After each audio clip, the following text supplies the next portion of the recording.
მარტივი, თუმცა ეფექტური სენსორის შესაქმნელად მეცნიერებს ყოველთვის რთული ხელსაწყოები და პროფესიონალური აღჭურვილობა არ სჭირდებათ. საკმარისია რამდენიმე მარტივი კომპონენტი გქონდეს, მაგალითად ქაღალდი ან ფანქარი.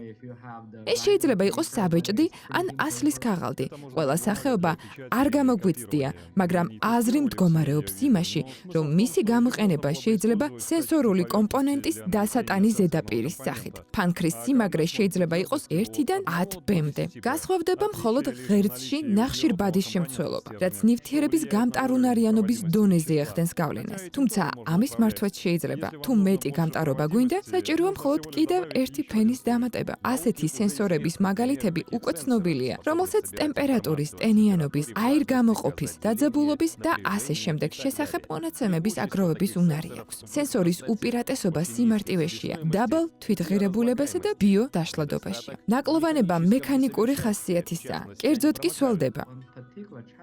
პრობლემა იმაშია, რომ ქაღალდი ცვალებად გარემოში ტენს იწოვს. ერთ-ერთ წინამორბედ ნამუშევარში მსგავს რაღაცას ვიყენებდით, რათა შეგვემუშავებინა ოფლიანობის და გარემოს ტენიანობის დასადგენის სენსორი. მაგრამ პლატფორმის გამოყენება გვინდოდა ადამიანის ჯანმრთელობისთვის, სხვა სიგნალების ასაღნიშნადაც, ბიოპოტენციალის და აერის მოლეკულების. ამისთვის ტენიანობის ფაქტორი უნდა მოგვეშორებინა. ამიტომაც გამოვიყენეთ ზეჰიდროფობული საფარი, რაც ქაღალდის დასველებისაგან დაცვის საშუალებას გვაძლევს. სენსორის შექმნილ ნიმუშში 8B სიმაგრის ფანქარი გამოიყენეს და წყალმდგრადი საფარი, რომელიც ჰიდროფტორიდის მჟავისა და სილიციუმის დიოქსიდის შენაერთისაგან არის შექმნილი. სენსორის მოქნილობას უზრუნველყოფს იგივე მექანიზმი, რაც კირიგამიში გამოიყენება. ქაღალდისაგან ფიგურების შექმნის იაპონური ხელოვნება.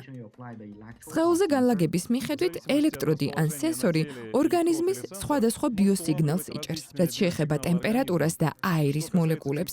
ამ შემთხვევაში წინაღობის სხვაობას ვუყურებთ და ტემპერატურის შემთხვევაში სენსორს დამატებითი ინკაპსულაციით აღჭურვავთ. მასზე აირის მოლეკულის მოხვედრის დასაბლოკად. ამგვარად სამდონიან სენსორულ თვისებას ვიყენებთ, რომელზეც ასევე ხმაურიც არ ახდენს გავლენას.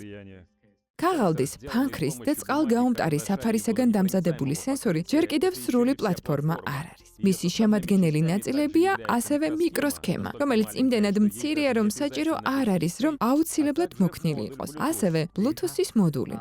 Bluetooth-ის მოდულის მეშვეობით მონაცემები smartphone-ზე ან სხვა გამომთრვალ მოწყობილობაზე გადაიცემა და ღრუბელში ანალიზს გადის. მოდულის განმეორებით ახალ სენსორთან დაკავშირება შეიძლება. თუ გამოყენებულის გადაგდება გინდა, მოდულის ელექტრომოთხოვნის უზრუნველსაყოფად მცირე ელემენტი გამოიყენება.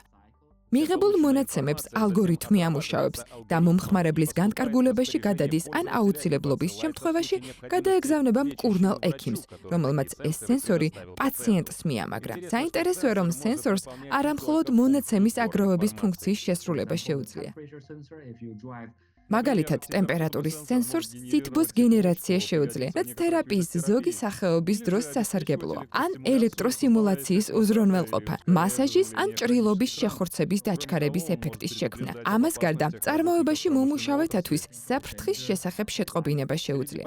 გამოყენების პოტენციურ დარგთა შორის არის რობოტოტექნიკაც, ეგზოჩონჩხი, პროთეზები. ამას გარდა შესაძლებლობები არსებითად ფართოვდება, თუ ამგვარი მიდგომით შეიქმნება სენსორი, რომელსაც სხვა ფიზიოლოგიური მახასიათებლების ამოკითხვა შეუძლიათ, ასევე გარემოს მონაცემების.